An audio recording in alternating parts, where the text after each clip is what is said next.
రాష్ట్రంలో జనం అందరి నుంచి ఒకటే మాట వినిపిస్తుందని, దారి తప్పి కాంగ్రెస్కు ఓటు వేశామని జనం అనుకుంటున్నారని అన్నారు.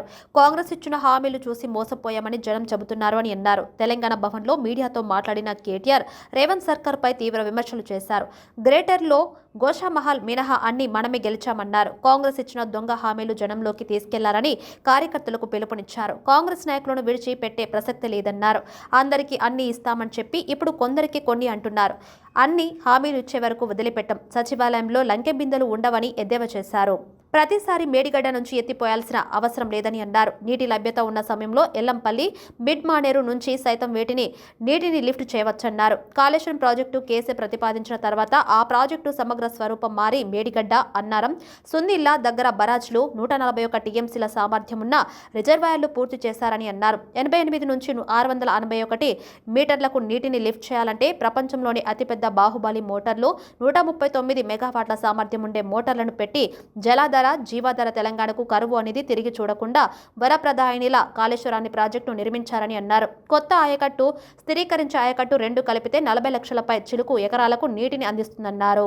కాళేశ్వరం ప్రాజెక్టును కూల్చే కుట్ర చేస్తున్నారంటూ కాంగ్రెస్ ప్రభుత్వంపై నిప్పులు చెరిగారు. ఇందులో భాగంగా చలో మేడిగడ్డకు పిలుపునిచ్చారు. కాళేశ్వరం ప్రాజెక్టులో భాగంగా నిర్మించిన 3 బ్యారేజీలు కొట్టుకుపోవాలని సీఎం రేవంత్ రెడ్డి కుట్ర చేస్తున్నారని ఆరోపించారు. మేడిగడ్డకు తక్షణమే మరమ్మతులు చేయాలని కేటీఆర్ డిమాండ్ చేశారు. కాళేశ్వరం ప్రాజెక్టుల వల్లే పాతాల గంగ పైకి వచ్చిందని ఇప్పుడున్న కాంగ్రెస్ నేతలు ఇష్టానుసారంగా మాట్లాడుతున్నారని ఫైర్ అయ్యారు. తెలంగాణకు నీరు కావాలంటే ఎత్తిపోయాల్సిందని కేటీఆర్ వివరించారు. తెలంగాణ రాష్ట్ర భౌగోళిక పరిస్థితి అలా ఉందని, మరో ప్రత్యామ్నాయం లేదన్నారు.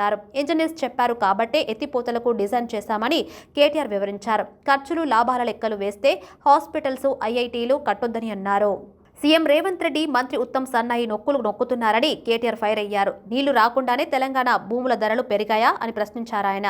అసలు పనిని తాము చేశామని, మిగిలిపోయిన కొసరు పని చేయకుండా తమను బద్నాం చేస్తున్నారంటూ కాంగ్రెస్ ప్రభుత్వంపై కేటీఆర్ నిప్పులు చెరిగారు. దురదృష్టవశాత్తు 2 పియర్స్కు పగులు వచ్చాయని, గతంలో కూడా ఇలాంటి ఘటనలు జరిగాయని పేర్కొన్నారు. బెంగాల్లో పరకా బ్యారేజ్ కూరిందని కేటీఆర్ గుర్తు చేశారు. అంతేకాకుండా తెలంగాణలో కూడా కడెం ప్రాజెక్టు, సింగూరు, మూసి గేట్లు కొట్టుకుపోయాయని, గుండ్లవాగు ప్రాజెక్టు సైతం కొట్టుకుపోయిందని కేటీఆర్ వెల్లడించారు. కాళేశ్వరం ప్రాజెక్టుపై పవర్ పాయింట్ ప్రెజెంటేషన్ పేరుతో ఇచ్చిన బిల్డప్ చాలు అని అన్నారు. ముందు చేయాల్సిన పని చేయండి ప్రభుత్వ పెద్దలకు హితవు చెప్పారు. CAG report Bhagavad Gita, Quran, Bible కాదని గత కాంగ్రెస్ పాలకులే చెప్పారని అన్నారు. చలో మేడిగడ్డ కార్యక్రమానికి కాంగ్రెస్ వాళ్ళు వస్తానంటే వాళ్ళను కూడా తీసుకెళ్తామన్నారు. చిన్న ప్రమాదాన్ని భూతద్దంలో చూపి పొలిటికల్ మైలేజీ పొందే ప్రయత్నాన్ని మానుకోవాలని హితవు చెప్పారు.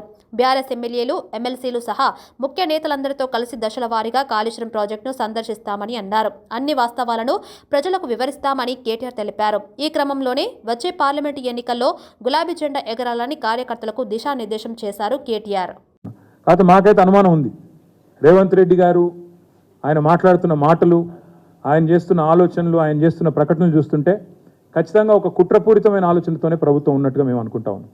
కాళేశ్వరం ప్రాజెక్టు మొత్తం కొట్టుకపోవాలి అంటే 3 బరాజులు కొట్టుకపోవాలి అనే ఆలోచన, అనే దుర్బుద్ధి, ఒక కుట్ర ప్రభుత్వమే చేస్తున్నట్టుగా నేనైతే భావిస్తా ఉన్నాను. 3 బరాజులు కొట్టుకుపోవాలి. ఈ లోపల అవసరమైతే ఇప్పుడు దాన్ని రిపేర్ చేయకుండా అట్లే వదిలేసి వరద వస్తే 3 కొట్టుకపోయి చూసినావా, కేసీఆర్ కట్టినాయన్ని కొట్టుకపోయినాయి అని చెప్పాలనే ఒక చిల్లర ఆలోచన కూడా కనబడతా ఉంది. ఎందుకంటే వాళ్ళే చెప్తున్నారు మరమ్మతులు చేయం, నీళ్లు నింపం అని చెప్పడం వెనుక కుట్ర కాకపోతే మరేందో తెలంగాణ రైతులు కూడా ఆలోచించాలి. ప్రజాధనంతో కట్టిన ఈ బరాజ్ మరి ఒక చోట 84 పిల్లర్లు ఉన్న దానిలో 3 చోట్ల 3 పిల్లర్లలో ప్రాబ్లం వస్తే మీరు రిపేర్ చేయించండి, అవకాశం ఉంది.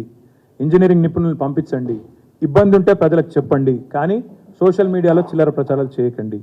కేవలం మీ క్షుద్ర రాజకీయాల కోసం, మీ రాజకీయ లాభం కోసం మేడిగడ్డను బలి చేయాలి అనే ఆలోచన ఏదైతుందో దీన్ని మానుకోండి. రైతులకు నీళ్ళు ఎట్లిద్దామో ఆలోచించండి. మార్చి 1 నాడు మేడిగడ్డకి మా శాసనసభ్యులు, మా పార్లమెంట్ సభ్యులు మార్చి 1వ తారీఖు నాడు, ఏ వారం 1వ తారీఖు, మార్చి 1వ తారీఖు నాడు వెళ్తాము. వెళ్ళి ఇక్కడ తెలంగాణ భవన్ నుంచే స్టార్ట్ అవుతాము అందరం కూడా కలిసి. మరి అందరం కూడా మేడిగడ్డ నుంచి మొదలుపెట్టి ఎందుకంటే ఇప్పుడు ఈ ప్రాజెక్టు మొత్తం మీరు అధ్యయనం చేయాలంటే కనీసం 1 వారం రోజులు పడుతుంది కదా. మీరు కూడా మరి తట్టాబుట్ట అన్ని చదువుకొని బిస్తరాన్ని కట్టుకొని వస్తేనే 1 వారం రోజులు పడుతుంది. కాబట్టి వాళ్ళు అనుకున్నట్టు ఒక చిన్న బరాజ్ కాదు కదా, పెద్ద ప్రాజెక్ట్ కాబట్టి కొంత 1 వీక్ 10 డేస్ పట్టినా సరే సమగ్రంగా మీకు చూపెట్టే బాధ్యత మాది. పెద్దలు కేసీఆర్ గారు నల్లగొండ సభలో, బహిరంగ సభలోనే స్పష్టంగా చెప్పారు, మీరు పోవడం కాదు, మేమే పోతాము నల్లగొండకి, మన మేడిగడ్డ మాత్రమే కాదు, అన్నారం పోతాము, సుందిల్ల పోతాము, మొత్తం కాళేశ్వరం ప్రాజెక్టు యొక్క సమగ్ర స్వరూపాన్ని ప్రజలకు అర్థమయ్యేటట్టు వాళ్లకు సజీవంగా చూపెడతాము అనే మాట కూడా ఈ సందర్భంగా నేను విజ్ఞప్తి చేస్తా ఉన్నా. ఈ దేశంలో గతంలో కూడా సాగునీటి ప్రాజెక్టులో అనేక ప్రమాదాలు జరిగినాయి. ఇదేం మొదటిది కాదు, ఇదే చివరిదని కోరుకుంటున్నాను నేను, కానీ ఇదే మొదటిదైతే కాదు. జాబితా చాలా పెద్దగా ఉంది. ఎక్కడ ఏ బరాజ్లో ఏ సమస్య వచ్చినా, ఏ డ్యాంలో ఏ సమస్య వచ్చినా అక్కడ మరమ్మతులు చేయడం, విచారణ జరిపించడం, తప్పెవరిదన్నా ఉంటే వాళ్ళ మీద చర్య తీసుకోవడం అనేది సాధారణంగా ఏ ప్రభుత్వమైనా చేయాల్సిన పని. మేడిగడ్డలో జరిగిన దాని మీద కూడా మేము కోరుతున్నాం, శాసనసభలో కోరాము, ఇక్కడ కూడా కోరుతా ఉన్నాం. ప్రభుత్వాన్ని రిక్వెస్ట్ చేస్తున్నాం, విచారణ జరిపించండి. బాధ్యులు ఎవరైతే బాధ్యులో వాళ్ళ మీద చర్య తీసుకోండి, మాకేం అభ్యంతరం లేదు. మీరు జ్యుడిషియల్ కమిషన్ అన్నారు, ఇంకేదో కమిటీ అన్నారు, మేము దాన్ని వ్యతిరేకించడం లేదు. నిక్షేపంగా మీరు విచారణ జరిపించండి, తప్పకుండా బాధ్యుల మీద చర్యలు తీసుకోండి, మాకు అభ్యంతరం లేదు. హైయెస్ట్ వరద వచ్చింది గోదావరిలో లాస్ట్ సీజన్లో, దాన్ని కూడా తట్టుకొని నిలబడ్డది మేడిగడ్డ. మరి తర్వాత మెయింటెనెన్స్ లోపించడమో ఇంకోటో దేనివల్లనో మొత్తానికైతే నష్టం జరిగింది. అదేంటో విచారణలో తేలుతుంది, ఎందువల్ల జరిగింది అనేది విచారణలో తేలుతుంది. నువ్వు రాష్ట్ర ప్రభుత్వాన్ని మేము డిమాండ్ చేసేది ఒకటే, రాజకీయ వైరుధ్యాలు, రాజకీయ పంతాలు ఎన్ని ఉన్నా రైతుల ప్రయోజనాలు మనందరికీ, రాష్ట్ర ప్రయోజనాలు మనందరికీ ముఖ్యం. అందుకే మేము రాష్ట్ర ప్రభుత్వాన్ని విజ్ఞప్తి చేసేది, డిమాండ్ చేసేది, మీరు దయచేసి వెంటనే కాఫర్ డ్యామ్ నిర్మాణం చేయండి, చేసి మరి మరమ్మతులు చేయండి. వీలైనంత త్వరగా, అన్ని పంపులు చాలు చేయలేకపోతే కనీసం ఒక పంపన్న చాలు చేయండి, వెంటనే రిపేర్ చేసి ఒక పంపన్న స్టార్ట్ చేయండి.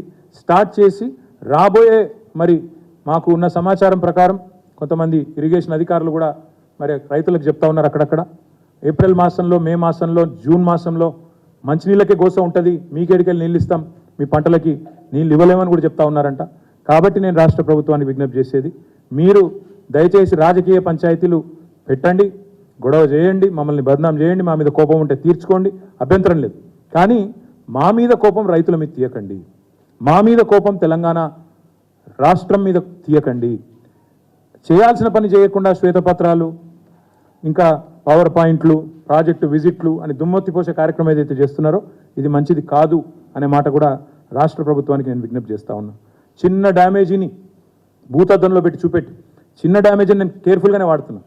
ఎందుకంటే 3 రిజర్వాయర్లు, 3 బరాజులు, 15 రిజర్వాయర్లు, 21 పంపింగ్ స్టేషన్లు ఉండే కాళేశ్వరంలో ఒక్క బరాజులో 84 పియర్లలో 3 పియర్ల కాడ సమస్య వస్తే దాన్ని భూతద్దంలో పెట్టి మొత్తం ప్రాజెక్టే కొట్టుకపోతుందన్న స్థాయిలో ఇవాళ పొలిటికల్ మైలేజ్ కోసం ఏదైతే ప్రయత్నం చేస్తూ ఉన్నారో దయచేసి దీన్ని మానుకోండి అని చెప్పి కూడా నేను ప్రభుత్వానికి విజ్ఞప్తి చేస్తూ ఉన్నా. చాలా ప్రాజెక్టులు, ఇప్పుడే నేను ఇంత పెద్ద లిస్ట్ చదివిన, చాలా ప్రాజెక్టుల్లో సీపేజ్ వస్తుంది, లీకేజ్ వస్తుంది. వచ్చినప్పుడు వాటిని ఎట్లా రిపేర్ చేయాలి, ఎట్లా మెయింటైన్ చేసుకోవాలి, యాన్యువల్ మెయింటెనెన్స్ ఉంటుంది, ఇవన్నీ చేసుకుంటూ పోవాలి. Government is a continuous institution, దానిలో ఎవరికి రెండో అభిప్రాయం లేదు కదా. మా గవర్నమెంట్ ఈరోజు లేదు, 10 ఏళ్ళు మేము ఉన్నప్పుడు సమగ్రంగా మెయింటైన్ చేసినాము. తర్వాత ఎలక్షన్ పీరియడ్లో మేము ఆనాడు ఎలక్షన్ కమిషన్ ఆధీనంలో అన్ని వ్యవస్థలు ఉన్నప్పుడు ప్రమాదం జరిగిన తర్వాత కొత్త గవర్నమెంట్ వచ్చింది. కొత్త గవర్నమెంట్ ఏం బాధ్యత తీసుకోవాలి, వెంటనే రిపేర్ చేయాలి, వెంటనే ఆలోచన చేయాలి, ఒకవైపు ఎంక్వైరీ జరిపించాలి, ముందుకు పోవాలి. ఇప్పుడు మేము ప్రభుత్వంలో ఉన్న నాడు ఒక పంప్ హౌస్లోకి నీళ్ళు వచ్చి మునిగింది, దాన్ని మళ్ళీ రిపేర్ చేసి పునరుద్ధరించి మళ్ళీ నడిపినాం కదా.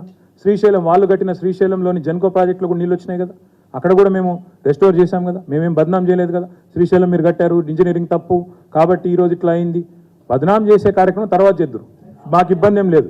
కానీ ఈరోజు నేను అనేది ఏమంటే, మీరు మొదలు చేయవలసిన పని చేయండి ప్రభుత్వంగా. ఇక సరిపోయినాయి పవర్ పాయింట్లు, మీ బిల్డప్లు, మీ శ్వేతపత్రాలు సరిపోయినాయి, చేయాల్సిన పని చేయండి. రాష్ట్రంలోని రైతులకు పంటలు ఎండకుండా చూసుకోండి, గొంతులు ఎండకుండా చూసుకోండి అనేది విజ్ఞప్తి.